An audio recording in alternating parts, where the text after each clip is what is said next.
রাধারানী বুঝালেন, দেখ আমার গোবিন্দ যদি আহারে থাকে সেবা করি, ওই সময় আমার গোবিন্দের সেবা ভঙ্গ হয়ে যাবে, আমার গোবিন্দ কষ্ট পাবে।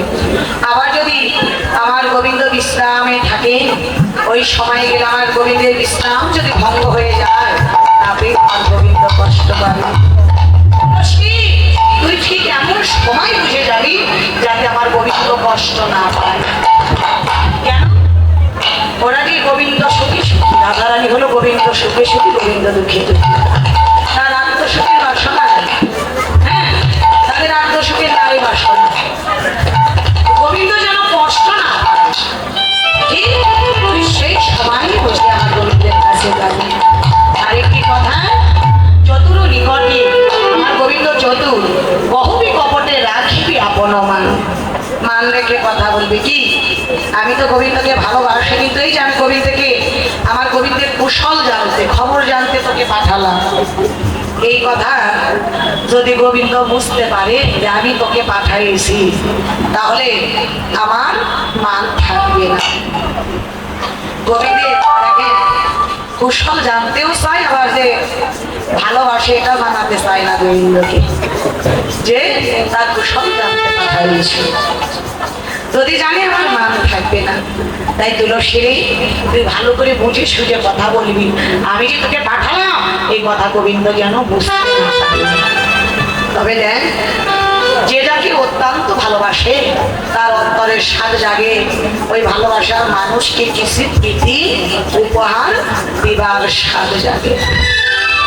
তো দেখ, আমি পড়বি আমার গোবিন্দের শ্রীপাদ পদ্মে আমার দেহ মনোপ্রাণ জীবন যৌবন আমি সব গোবিন্দ চরণে গোবিন্দায় নম বলে দিল তুলসী দিয়ে সঁপে দিয়েছি। দিবার মতো তো কিছু বাকি রাখিনি তুলসী রে, শুধুমাত্র আমার এই প্রাণ মাত্র আছে বাকি গোবিন্দ চরণে দিবা।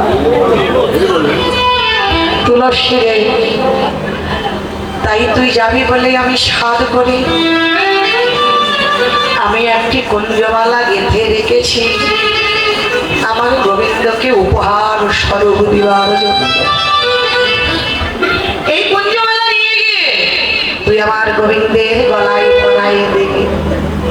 আর একটি কর্পূর তাম্বুল প্রস্তুত করেছি, এই কর্পূর তাম্বুল নিয়ে গিয়ে তাম্বুলা থাপ্পান তুই আমার গোবিন্দ অধরে অর্থাৎ বদনে সেবা দিবি।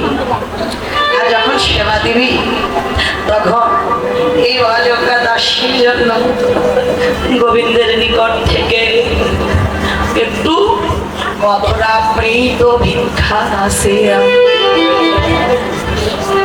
এই বলে রাধারানী একটি কুঞ্জমালা আর একটি তাম্বুল তুলসী করে। তুলসী কি আনন্দ, তুলসী উলসী মুনি হরসী, তুলসী উলসী মনে হরসী, তুলসী উলসী মনে হরসী, তুলসী উলসী মনে হরসী, আনন্দ আর ধরে না রে, তুলসী উলসী মনে হরসী, আনন্দ আর ধরে না রে, তুলসী উলসী মনে হরসী, কৃষ্ণবদন হেরিবে বলে, তুলসী উলসী মনে হরসী, নারায়ণ বলে, চলে নারায়ণ বলে, অর্পণে তাম্বুল লয়া ফুল হার, তাম্বুল লয়া ফুল হার, অর্পণে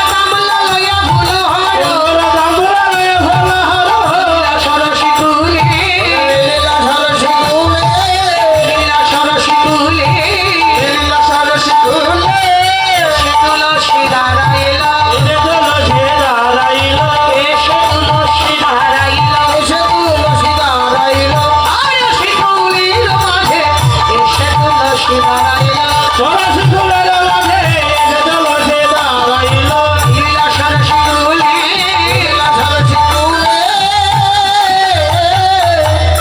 জয় রাধে বলি তুলসী এসে দাঁড়ালেন ওই রাধা কুণ্ডের তীরে। হ্যাঁ, ওই যে গোবিন্দ অচৈতন্য হয়েছিল রাধা কুণ্ডের তীরে তুলসীর শ্রী বদনে। রাধা নামের ধ্বনি যখনই গোবিন্দের কর্ণে পড়েছে, যেন চৈতন্য হয়ে গোবিন্দ দেখলে অদূরে তুলসী এসে দাঁড়িয়েছে। ওরে দেখিয়া তুলসী না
তো এলি,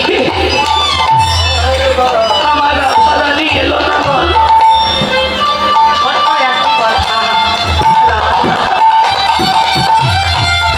এই বনে বসে আমি রাশি কদম ভাবিতেছি, তুই তো এলি, সেই রাধারানী এলো না।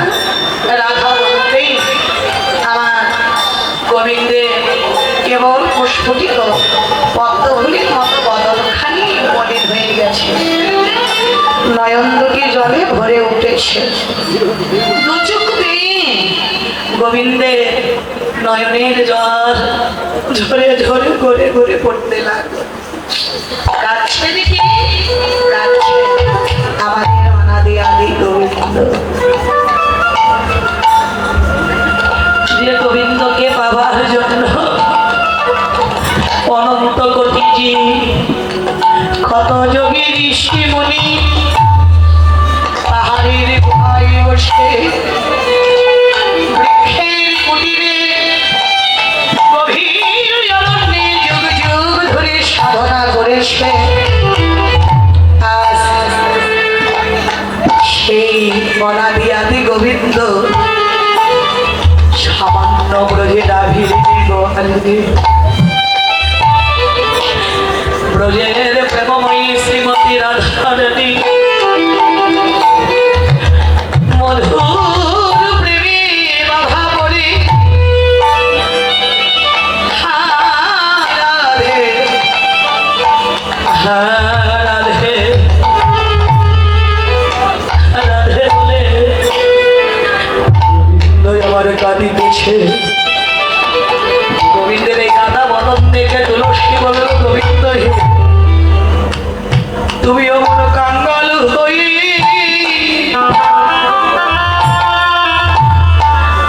কাঁদিস,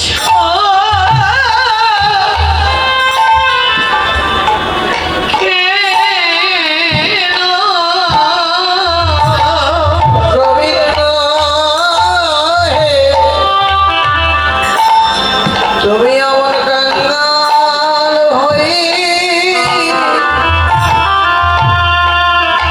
কাঁদিছ কেন?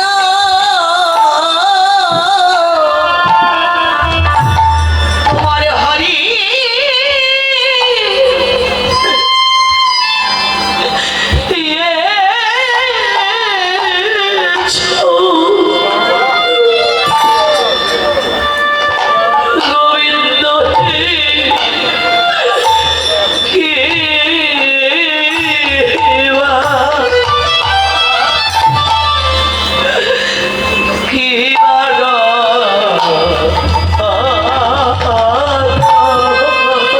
গোবিন্দ হে,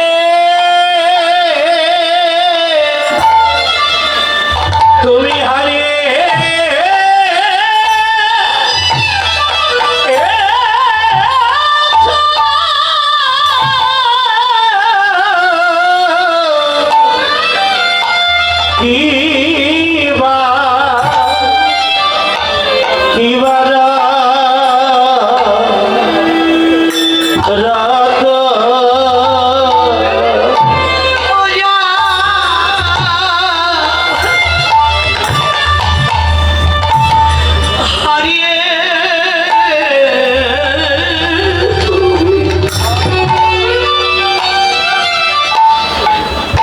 অমর করি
করবো